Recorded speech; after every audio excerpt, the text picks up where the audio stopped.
오늘 굉장히 길이 많이 미루었는데 하나님께서 여러모로 우리 지켜주시고 발걸음을 인도하여 주셔서 이 거룩한 주의 전에 나오게 된 것을 진심으로 감사를 드리고 또 우리 주님을 찬양합니다. 우리가 지난 한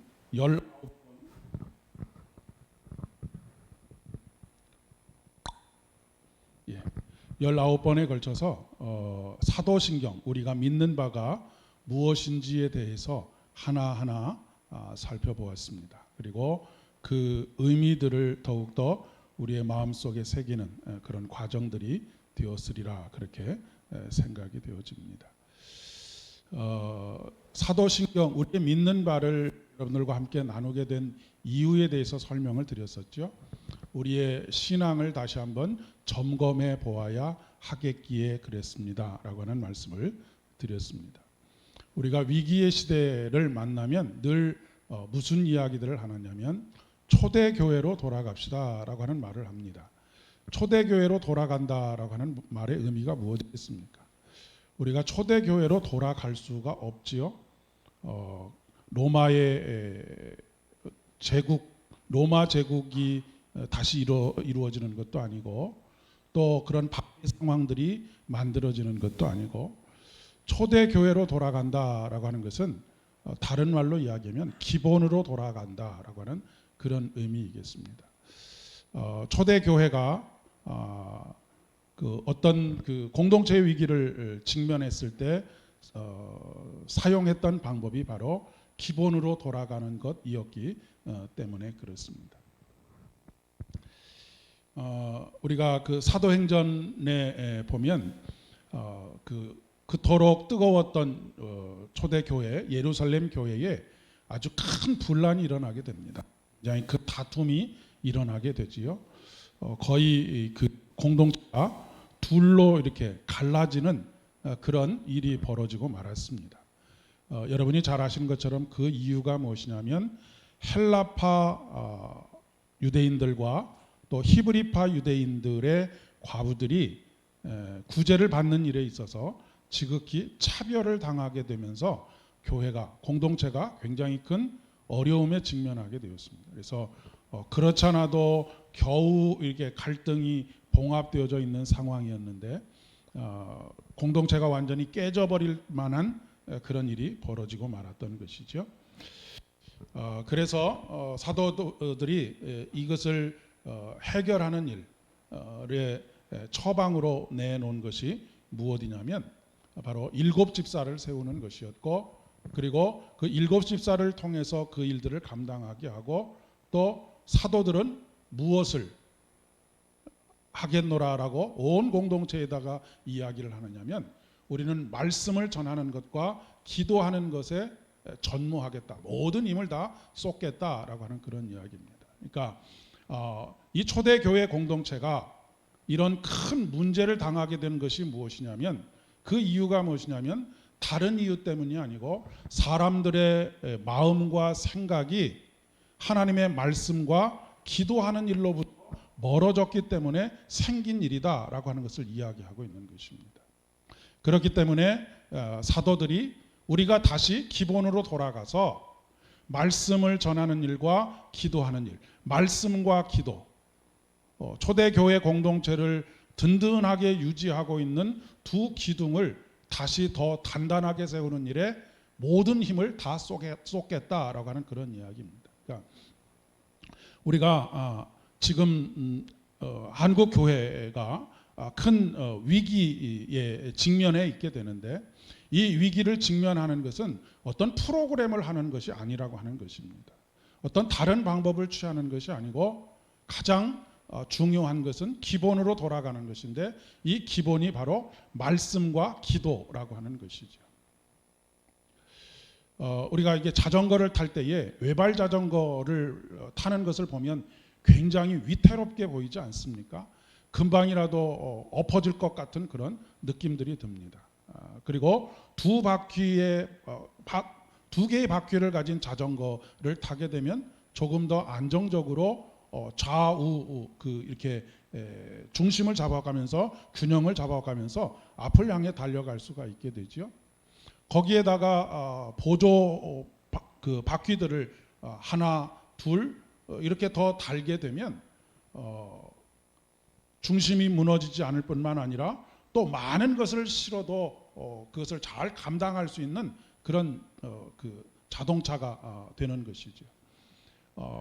뭐 대형 트럭들을 보게 되면 바퀴가 수도 없는 바퀴들이 있지 않습니까? 그런 바퀴들이 되어지는데 교회를 이루는 가장 근본적인 이 두 바퀴 무엇이냐면 바로 말씀과 기도이다라고 하는 것을 이야기하고 있는 것입니다.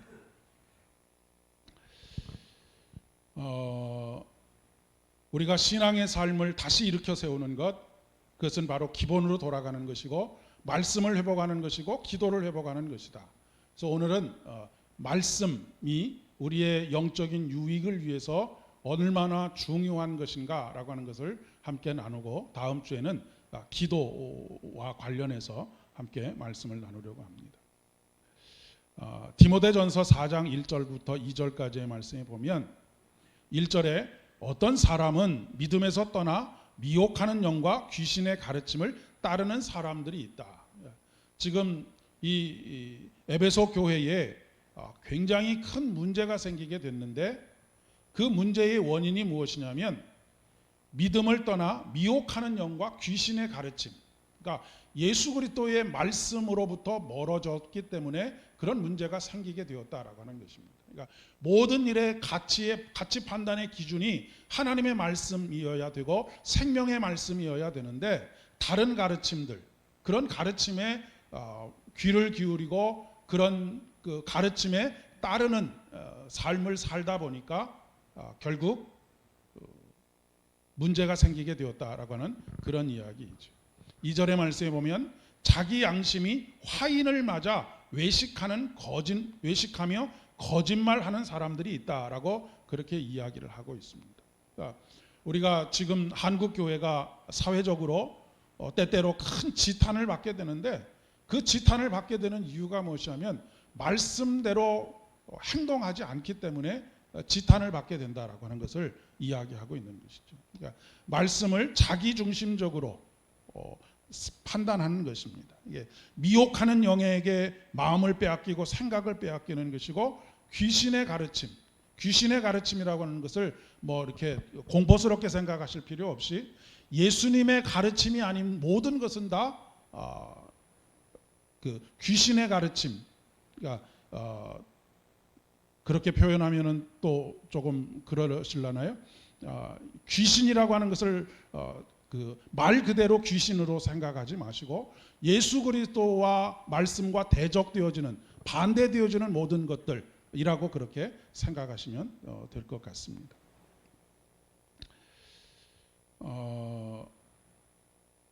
우리가 우리 신앙의 궁극적인 목표가 무엇이냐? 그것은 바로 거룩하게 되어지는 것입니다. 예수 그리스도의 보혈의 은혜로 말미암아서 의롭게 된 우리들이 성령 하나님과 함께 동행하는 가운데 그의 말씀을 따라 거룩하게 되어지는 것, 이것을 성화라고 이야기를 하죠. 그리고 마지막 단계가 다시 오실 예수 그리스도께서 이 땅에 오심으로 말미암아서 그때의 모든 잠자는 자들이 다 일어나서 영화롭게 되어지는 것, 그것을 바로 영화라고 그렇게 이야기합니다. 그러니까 우리가 이 땅에서 살아가는 동안의 궁극적인 목표는 무엇이냐면 거룩하게 되어지는 것인데 어떻게 거룩하게 되어지느냐면 디모데전서 4장 5절의 말씀에 보면 하나님의 말씀과 기도로 거룩하여짐이니라 라고 말씀하고 있습니다. 그러니까 우리가 궁극적으로 우리의 삶의 목표, 그러니까 예수를 닮아가는 것, 예수를 닮는 것의 궁극적인 그런 그 과정 속에서 우리를 든든하게 세워가는 것이 있는데 그것이 바로 말씀과 기도로 우리가 거룩하여진다라고 하는 그런 이야기가 되겠습니다. 그리고 신앙이 어리고 또 연약한 사람들을 깨우치고 양육을 받게 해서 좋은 일꾼이 되어지도록 하는 것도 바로 말씀과 기도라고 하는 것이죠. 디모데전서 4장 6절의 말씀에 보면 내가 이것으로 형제를 깨우치면 그리스도 예수의 좋은 일꾼이 되어 믿음의 말씀과 내가 따르는 좋은 교훈으로 양육을 받으리라 라고 말씀하고 있습니다. 그렇기 때문에 사도 바울은 결론적으로 이렇게 이야기하고 있죠. 망령되고 허탄한 신화를 버리고 경건에 이르도록 너 자신을 연단하라 라고 우리에게 말씀하고 있는 것입니다.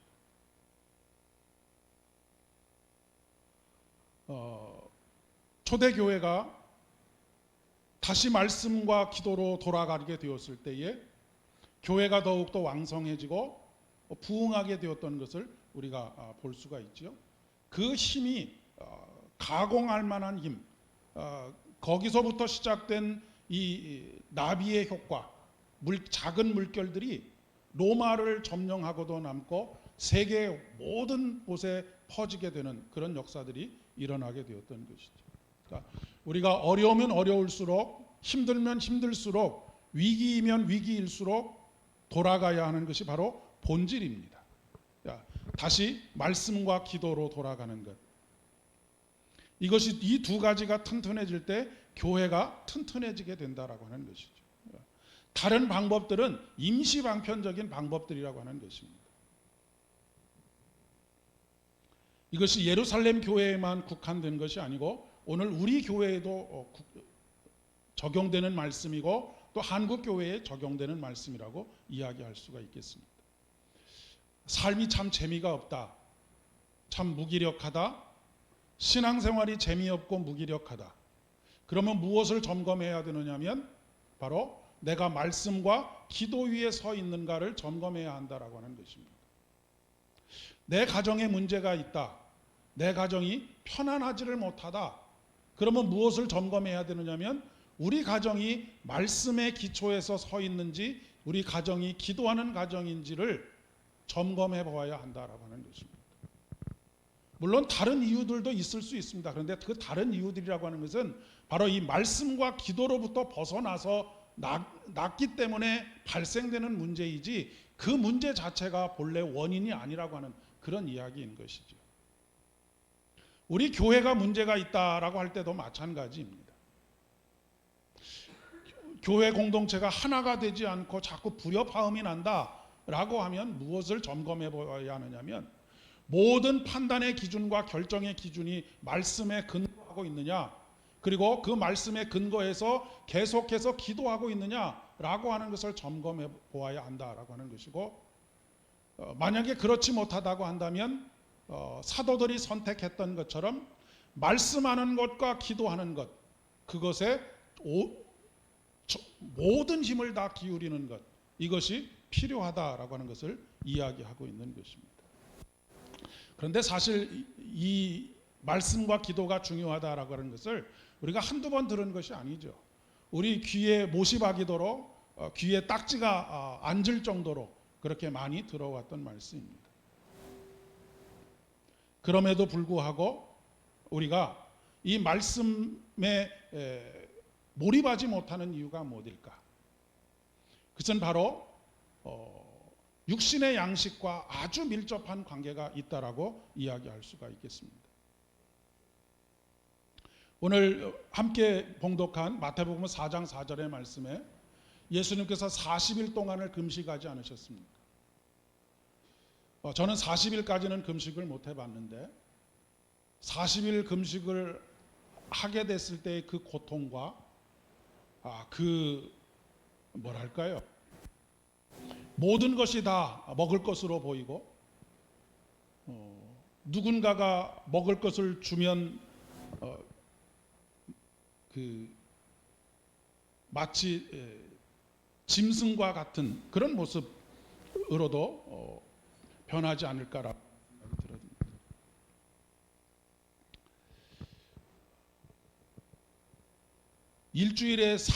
일주일 중에 3일만 금식을 해도 정말로 쉽지가 않습니다.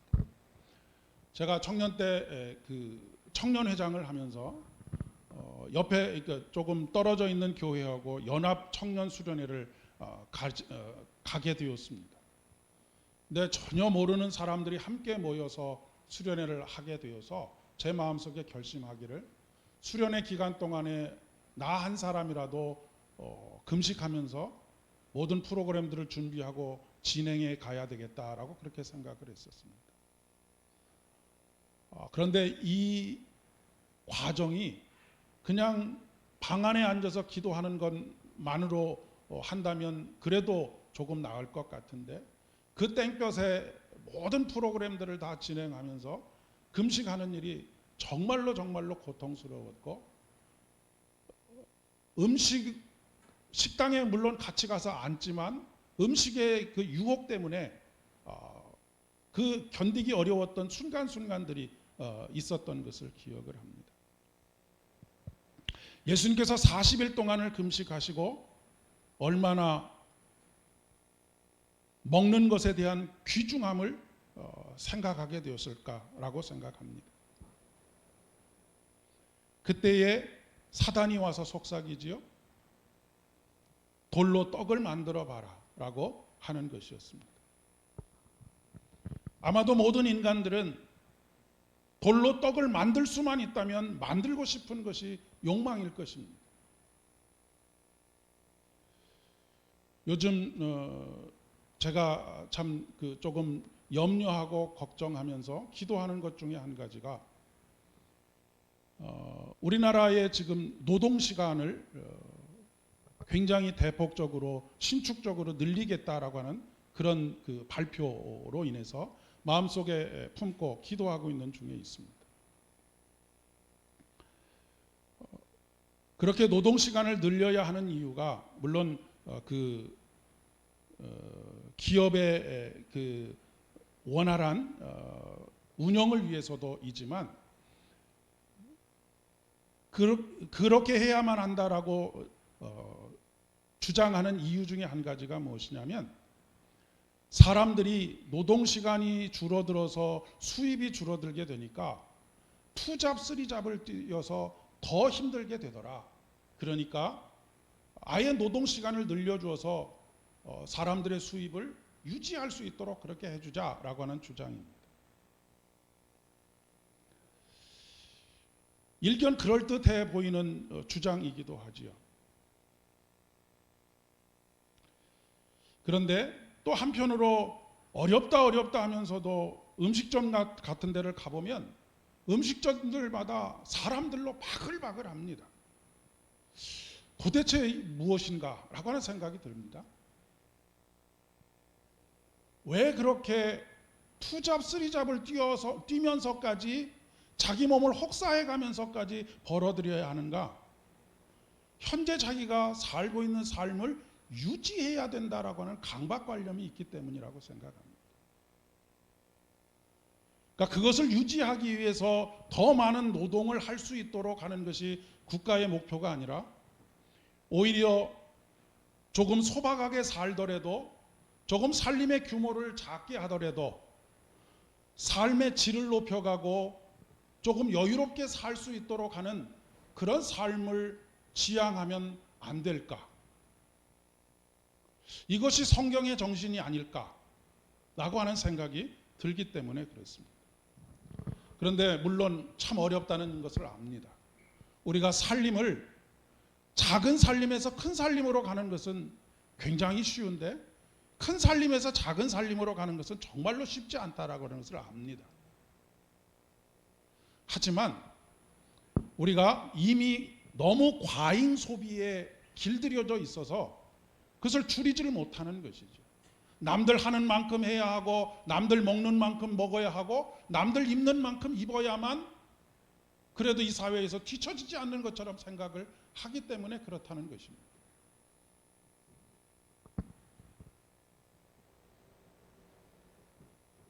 그런데 오늘 말씀해 보니까 예수님께서는 죽기 직전의 상황에서 떡을 선택하지 않고 하나님의 말씀을 선택하고 있습니다.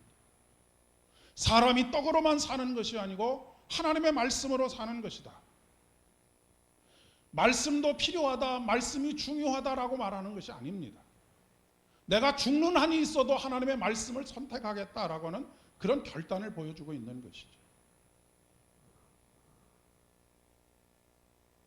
굶어 죽을 수 있는 상황에 있어도 나는 하나님의 말씀을 선택하겠다라고 하는 것을 말씀하고 있는 것입니다.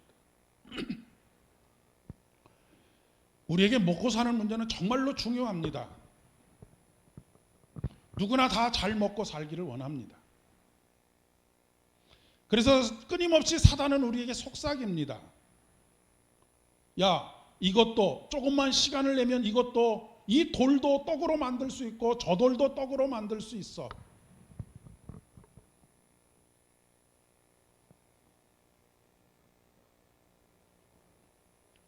빵보다 말씀을 우선시하면서 사는 삶, 우리가 고민해야 할 삶이라고 그렇게 생각합니다. 사단은 끊임없이 우리에게 앞으로 더 요구할 것입니다. 시대가 점점 좋았던 시절에서 점점 힘들어지는 시대로 가고 있기 때문에 그렇습니다. 지금 말씀이 문제냐? 먹고 사는 게 문제지. 지금 예배가 문제냐? 거래처 사장 만나러 가야지. 지금 교회 가는 게 문제냐? 밭에 가야지. 이렇게 바쁜데 말씀을 언제 우리가 볼 시간이 있고 언제 그 말씀대로 살아서 이 세상, 이 험한 세상을 헤쳐나갈 수 있겠느냐라고 하는 그런 속삭임을 끊임없이 우리에게 던져줄 것이다라는 말씀입니다.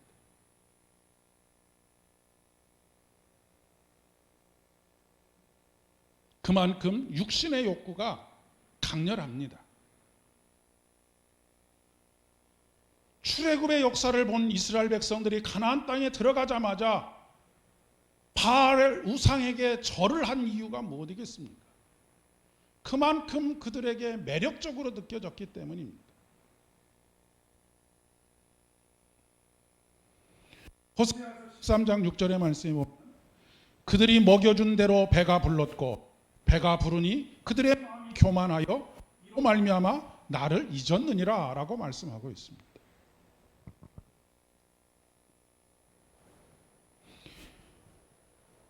우리 사회의 모든 판단의 기준은 무엇이냐면 이것이 말씀대로 판단하는 것이냐가 기준이 아니고 이것이 돈이 되느냐 돈이 되지 않느냐로 모든 것을 다 판단하는 시대를 우리가 살고 있습니다.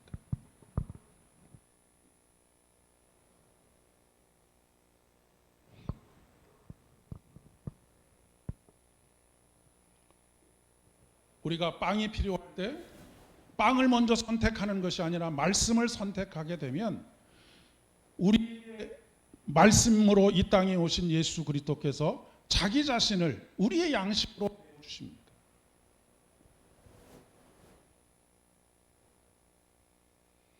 그러나 말씀 대신 빵을 선택하게 되면 잠시의 배고픔을 잊게 만들 수는 있고 잠시의 욕망을 사그러들게 만들 수는 있을지 몰라도 우리의 영혼은 하나님으로부터 멀어지게 될 수밖에 없는 것이죠.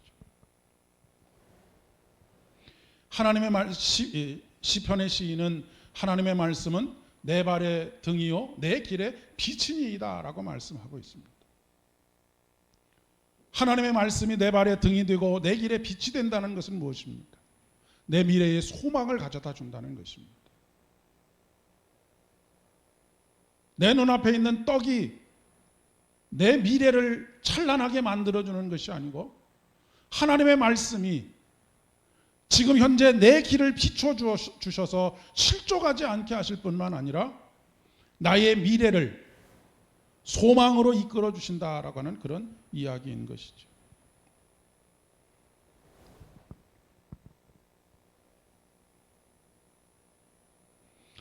지금도 하나님께서는 살아계셔서 우리에게 말씀을 주십니다. 말씀을 통해서 용기를 주시고 말씀을 통해서 위로를 주시고 말씀을 통해서 기쁨을 주시고 말씀을 통해서 능력을 주시고 또한 말씀을 통해서 지혜를 허락하여 주십니다.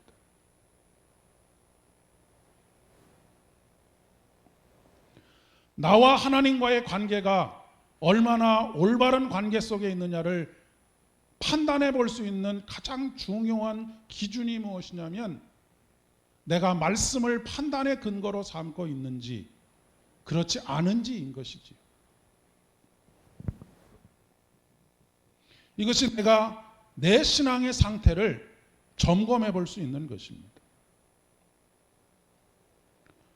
시편 1편의 말씀에 보면 복 있는 사람은 악인들의 꾀를 쫓지 아니하고 죄인들의 길에 서지 아니하고 오만한 자의 자리에 앉지 아니하고 오직 여호와의 율법을 주야로 묵상하는 자로다.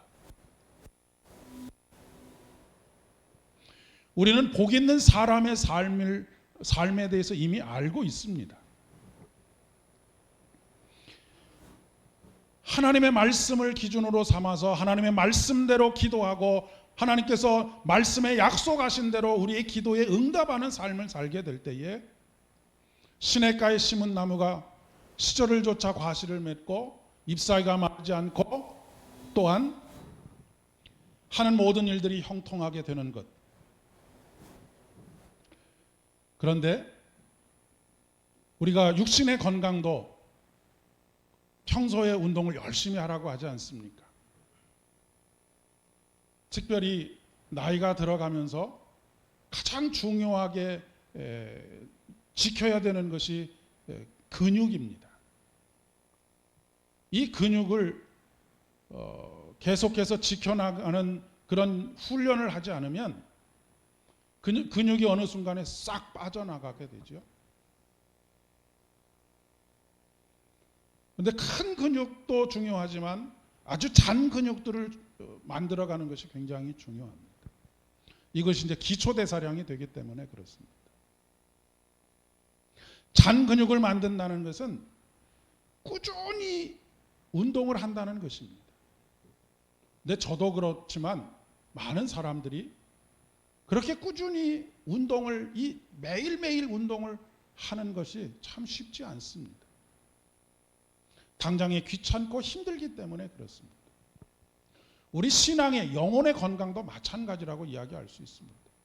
매일매일을 말씀과 기도로 훈련해 가지 않으면 영적인 근육들이 빠져나갑니다. 그런데 이것이 반전되는 어떤 순간이 있죠.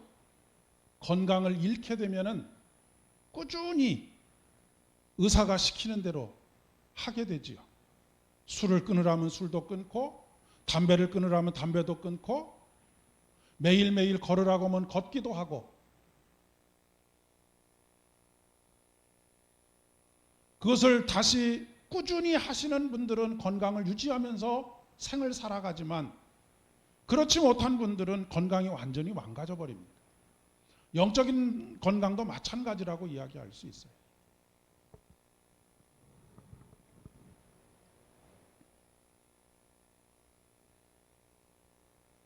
여호수아 1장 8절의 말씀에도 이 율법책을 내 입에서 떠나지 말게 하며 주야로 그것을 묵상하여 그 안에 기록된 대로 다 지켜 행하라. 그리하면 내 길이 평탄하게 될 것이며 내가 형통하리라 라고 말씀하고 있습니다. 성도는 빵의 힘으로 사는 사람들이 아니고 말씀의 능력으로 사는 사람들입니다. 우리가 배부르게 먹어야 힘도 쓸 수 있는 것처럼 하나님의 말씀을 배부르게 먹어야 영적인 능력을 발휘할 수 있게 되는 것이죠. 오늘 우리 안에 다시 하나님의 말씀이 회복되어지기를 소망합니다. 우리 가정에 다시 하나님의 말씀이 회복되어지기를 소망하고 우리 교회에 다시 하나님의 말씀이 회복되어지기를 소망합니다. 기도하겠습니다. 참 좋으신 아버지 하나님, 은혜를 진심으로 감사를 드립니다. 우리가 지금 다시 회복해야 할 것이 무엇인지를 깨달을 수 있도록 도와주시니 진심으로 감사를 드립니다.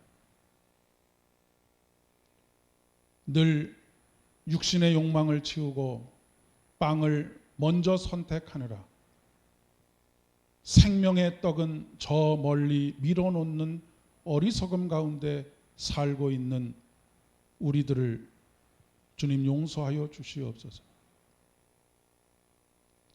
모든 판단의 근거가 내게 돈이 되는지 돈이 되지 않는지를 판단하고 그것을 우선하여 하느라 주님의 말씀을 깊이 묵상하고 배우고 그로 말미암아 삶이 회복되어지고 영혼이 거룩하게 되어지는 이 놀라운 믿음의 신비를 누리지 못하는 우리의 어리석음을 용서하여 주시옵소서. 다시 우리 심령의 말씀이 회복되게 하시고 다시 우리 가정의 말씀이 회복되게 하시고 다시 우리 교회와 한국 교회의 말씀이 회복되어질 수 있도록 인도하여 주옵소서. 오직 성경으로 오직 말씀으로 종교개혁자들이 부르짖었던 그 말씀이 오늘 우리의 귀에 우리의 마음에 들려지게 하여 주시옵소서. 매일 매순간 말씀과 기도로 주님 앞에 나아가게 하시고 약속하신 그 말씀을 가지고 기도하는 가운데 그 약속하신 말씀을 기도를 통하여 이루어 주시는 하나님의 신실함을 경험하는 우리들의 믿음 되어질 수 있도록 은혜를 더하여 주시옵소서. 이제는 우리 주님 예수 그리스도의 은혜와 아버지 하나님의 극진하신 사랑하심과 성령 하나님의 위로 교통하심이 오늘 다시 말씀을 회복하기를 원하는 우리 모든 심령들 머리 위에와 가정과 일터와 사업장들 위에 우리 교회 위에 이제로부터 영원까지 함께 하옵시기를 간절히 축원하옵나이다. 아멘.